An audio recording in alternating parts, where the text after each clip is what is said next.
Mrs. Crawford, your mother's condition is critical. We need to operate immediately. The doctor's voice echoed through the sterile hospital corridor. I gripped my phone tighter, trying to reach Douglas for the 6th time. When he finally answered, his irritation was palpable. What is it now, Virginia? I'm in an important meeting, he snapped, the familiar coldness in his voice making my stomach clench. Mom's being rushed into emergency surgery. I need you here, I pleaded, my voice cracking. The fluorescent lights buzzed overhead as I waited for his response. Sorry, can't make it. Big things happening. Just handle it yourself, he replied before hanging up. I'm Virginia Crawford, 47 years old, and that moment in St. Luke's Hospital in Birmingham was when I finally admitted to myself that my marriage was beyond saving. As I watched the nurses wheel my mother toward the ICU, memories of happier times flooded back. Summer afternoons in our family's Victorian estate, the scent of mother's roses wafting through open windows, father's warm laughter echoing through the ornate halls. That estate had been in our family for 4 generations. After father passed 3 years ago, mother and I inherited it together. The old house meant everything to us. Every creaking floorboard, every intricate molding told our family's story. Douglas used to understand that, or at least I thought he did. When we first married 15 years ago, he would spend weekends helping mother tend to her beloved garden. But somewhere along the way, my husband's heart turned as cold as marble. As I sat in the ICU waiting room, my phone buzzed with a text from Douglas. Secured my future. Just sold the estate. Leaving for Brazil tonight with someone who actually makes me happy. Goodbye. A strange calm washed over me as I read his message. What Douglas didn't know was that I had been watching his every move for months. My private investigator had kept me well informed of his schemes, including his affair with his young secretary and their plans to flee the country. I typed back a single word. Fascinating. Looking at my mother's fragile form through the ICU window, I felt a fierce determination rise within me. Douglas had no idea what was coming. Sometimes the best revenge is letting someone walk straight into the trap they set for themselves. Douglas wasn't always this way.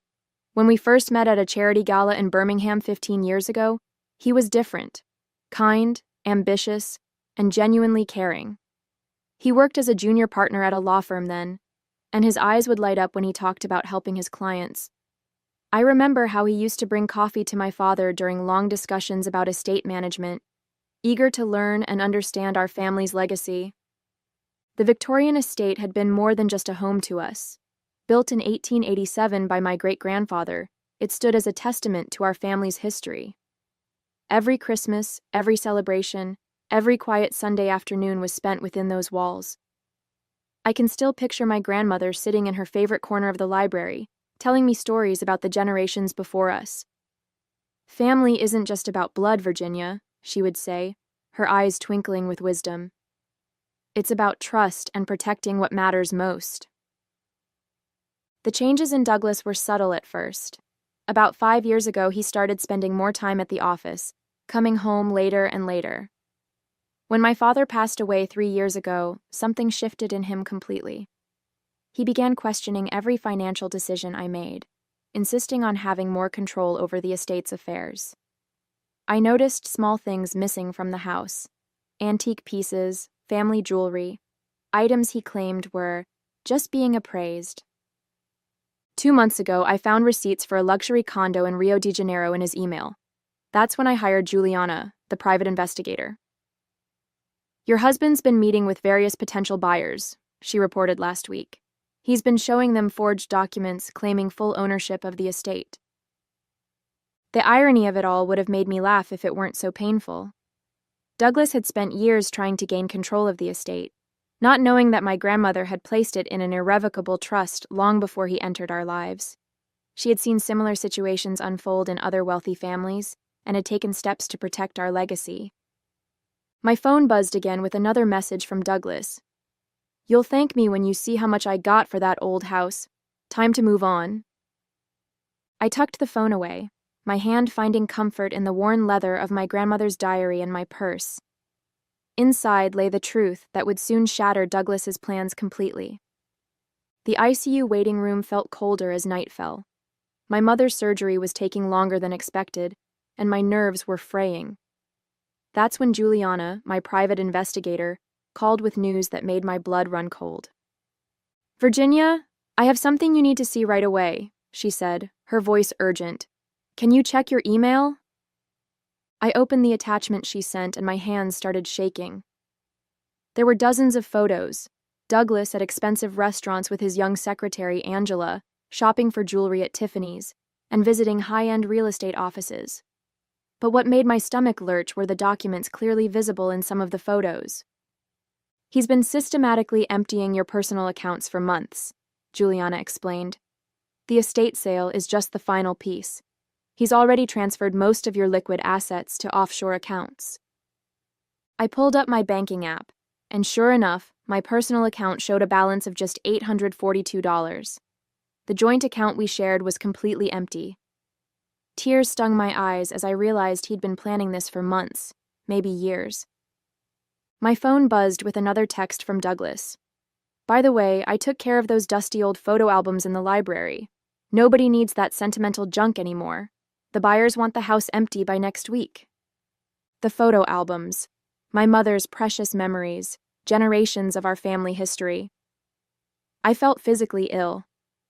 The security camera feed from the estate popped up on my phone, showing Douglas and Angela loading boxes into his car.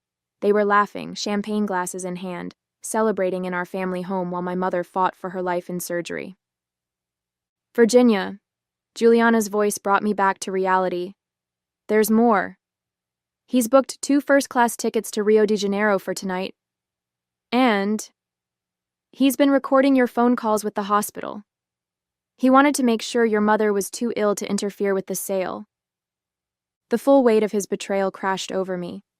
He hadn't just been stealing our money. He'd been waiting for my mother to be at her most vulnerable. He'd timed everything perfectly, thinking I would be too distraught about my mother to notice what he was doing. The doctor appeared in the doorway just then.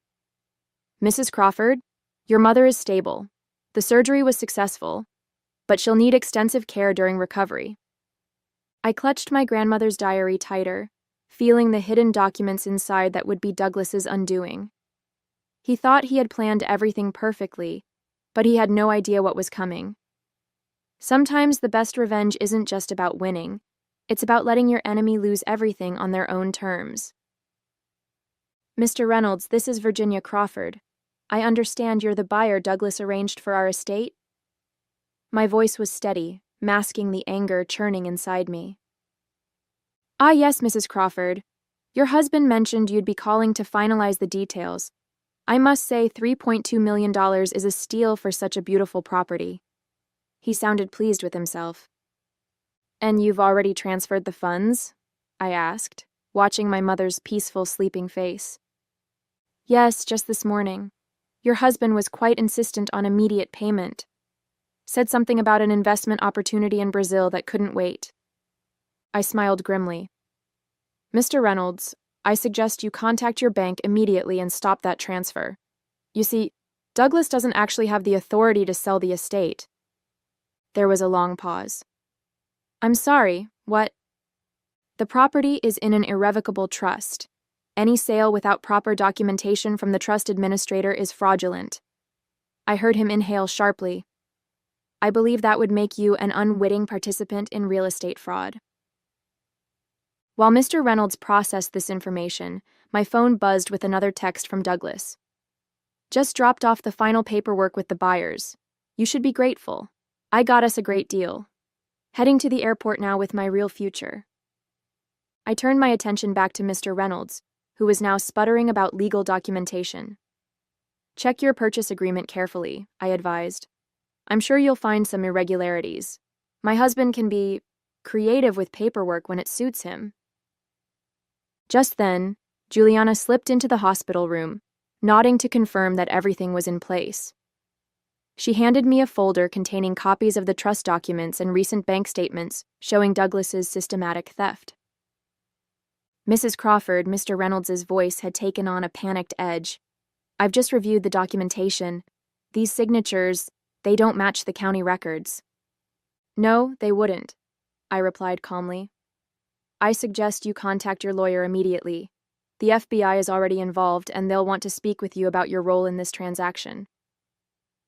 As if on cue, my phone lit up with a call from Agent Sarah Martinez, who had been building a case against Douglas for the past month. "We're in position at the airport," she reported. "Your husband just checked in for his flight to Rio with a woman matching Angela's description." "Perfect timing," I said, watching Juliana set up her laptop to monitor the security feeds. "He has no idea the trust administrator is waiting at the gate." The next text from Douglas made me shake my head. "Boarding soon. You'll never find us where we're going. Enjoy your empty life in that worthless old house." I didn't bother responding. Instead, I opened my grandmother's diary and pulled out the document that would seal Douglas's fate, the original trust agreement, with its crystal-clear provisions about property transfer and fraud prevention. Juliana looked up from her laptop with a satisfied smile.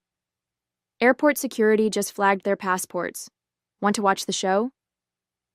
Juliana's laptop screen showed the airport security feed as Douglas and Angela approached the international terminal. They looked confident, almost smug, pulling their expensive matching luggage. I noticed Angela wearing my mother's sapphire necklace, a family heirloom passed down for generations. "Mrs. Crawford," Agent Martinez's voice crackled through my phone, "we've discovered something disturbing. Your husband didn't just forge documents for the estate sale. He's been running a complex scheme involving multiple properties and elderly victims." My hand gripped the hospital bed rail as she continued. "We've identified at least 6 other cases where he targeted wealthy families during medical emergencies. He would forge power of attorney documents while they were hospitalized." The revelation hit me like a physical blow. All those late nights at the office, the mysterious client meetings, he'd been perfecting his scheme for years. I thought of the other families, other homes, other lives he'd tried to destroy. "There's more," Juliana interjected, her eyes fixed on her screen. "I've traced the money trail. Angela isn't just his mistress. She's been his accomplice from the beginning. She works for a shell company that's been laundering money from these property scams." On the security feed, I watched as Douglas approached the gate.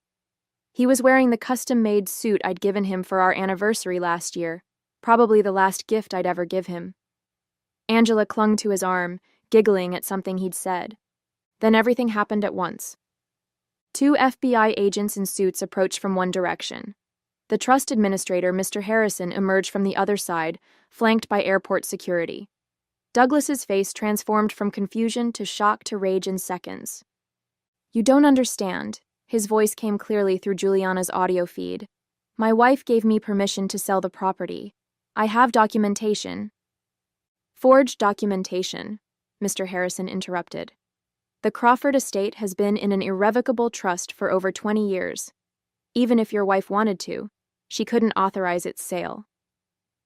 I watched Douglas's face pale as he realized his mistake. But instead of surrendering, he shoved Angela toward the agents and bolted. He made it about 10 steps before security tackled him, sending my mother's antique bracelet, which I hadn't even realized was missing, skittering across the airport floor. "Virginia," Juliana's voice was urgent. "Douglas just tried to transfer another $500,000 from your mother's account. If I hadn't frozen it yesterday." My phone buzzed with one final text from Douglas. "You think you're so clever? Check your mother's medical insurance. Oops." My blood ran cold. I immediately called the hospital billing department. Sure enough, Douglas had canceled my mother's insurance policy last week, claiming it was a cost-cutting measure. The surgery she'd just undergone would cost hundreds of thousands of dollars. He'd planned it all. Get my mother hospitalized without insurance, drain our accounts, sell the estate, and disappear with the money while I drowned in medical debt. What he hadn't counted on was that I'd already transferred my mother to my own insurance policy 3 months ago, when Juliana first discovered his plans. Sometimes the best trap is the one your enemy never sees coming. As I watched Douglas being handcuffed on Juliana's laptop screen, Agent Martinez rushed into my mother's hospital room. Her face was grave. "Mrs. Crawford, We need to move quickly. Your husband's phone records show he contacted a demolition company yesterday. They're scheduled to start work on the estate tomorrow morning. Something about the buyer wanting to clear the land immediately. My heart stopped. The estate didn't just hold our family memories. It contained evidence of Douglas's other crimes. I'd discovered a hidden safe in his study last week, but hadn't been able to crack it yet. He's trying to destroy the evidence, Juliana said, already dialing her phone. And I bet that safe in his study contains documents from his other victims. There's another problem, Agent Martinez added. Angela's disappeared. She slipped away during the confusion of Douglas's arrest, and she has access to all your banking information. I pulled out my grandmother's diary and removed a small key hidden in its spine. My grandmother didn't just set up the trust, I explained. She installed a state-of-the-art security system throughout the estate. Every room is monitored, every document protected. Angela won't be able to access anything without triggering silent alarms. Right then, Juliana's laptop pinged with an alert. The estate's security cameras showed Angela climbing through a window into Douglas's study. She was heading straight for the safe. Should we send officers? Agent Martinez asked, already reaching for her radio. Wait, I said, watching Angela input the safe's combination. My grandmother also installed a failsafe. Any unauthorized access to the safe? On screen, Angela swung open the safe door triumphantly. Immediately, both the safe and study door locked automatically, trapping her inside. A fine mist sprayed from hidden vents, harmless but containing an invisible UV dye that would mark anyone in the room for weeks. The police can take their time, I smiled. She's not going anywhere. And now she's marked with evidence of attempted theft. My phone rang. It was Mr. Reynolds, the would-be buyer. Mrs. Crawford, I've just learned that Douglas planned to bulldoze the estate and build luxury condos. He showed me forged environmental surveys claiming the historic house was structurally unsound. I've already contacted my bank to stop all payments. Thank you, Mr. Reynolds. Though you should know the demolition company he hired. It's another shell corporation. They would have taken your money and disappeared. Agent Martinez ended a call and turned to me. The FBI just found Douglas's laptop. He has detailed files on wealthy families with elderly or ill relatives across 3 states. He was planning to expand his scheme significantly. I looked at my mother, still sleeping peacefully, then back at the security feed showing Angela pounding furiously on the study door. My grandmother always said that greed eventually destroys itself. I don't think Douglas ever understood that the real value of our estate wasn't in its price tag. It was in the protections she built into every brick. Juliana's laptop pinged again. Virginia, she said urgently, you need to see this. Douglas had one more plan in motion, and it's already started. Juliana turned her laptop to show me what looked like transfer confirmations. Douglas set up automatic withdrawals from your mother's retirement accounts. They're scheduled to trigger at midnight. He's trying to empty everything before the banks freeze his assets. I smiled, remembering the day 3 months ago when I'd visited my grandmother's old friend at the trust company. Let him try, I said, pulling up my own phone's banking app. I've already moved everything into new accounts protected by the trust. He's about to transfer money from empty accounts and implicate himself in even more fraud attempts. On the security feed, we watched as police officers entered the study where Angela was trapped. She was still frantically trying to destroy documents from the safe, but her hands were now glowing bright purple under the UV lights. Mrs. Crawford, Agent Martinez said, reviewing the documents we'd found, this evidence isn't just about your estate. Douglas's files detail a scheme targeting dozens of families. We're looking at multiple counts of fraud, theft, and conspiracy. My mother stirred in her hospital bed, her eyes fluttering open. I squeezed her hand gently. Everything's okay, Mom. The estate is safe. Grandmother's plan worked perfectly. Of course it did, she whispered with a faint smile. Your grandmother always said the best trap is the one they walk into themselves. Agent Martinez's phone buzzed. They found Douglas's go bag in his car trunk. It contained passports, currency, and your grandmother's original will. He thought he had the only copy. I opened my grandmother's diary one last time and removed the real original will, safely preserved all these years. No, I said. He only had what we wanted him to find. 2 weeks later, I sat in the courthouse watching Douglas and Angela at their arraignment.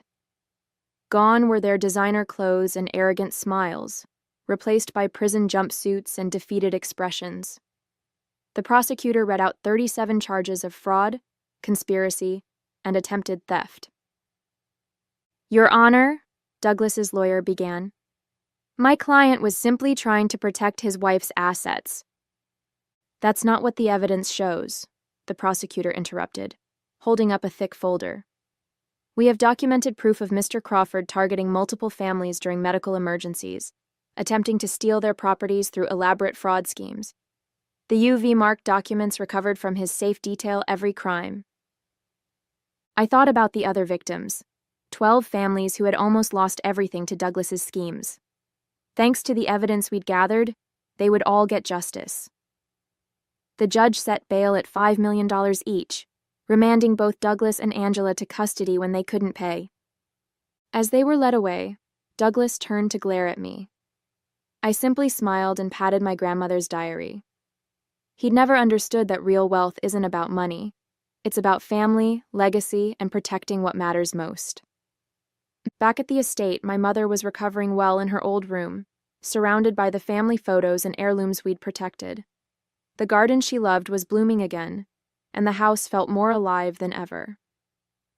I sat in my grandmother's favorite chair in the library, feeling her wisdom surround me. Sometimes the greatest victory isn't in the fight, it's in preserving what truly matters while letting greed destroy itself.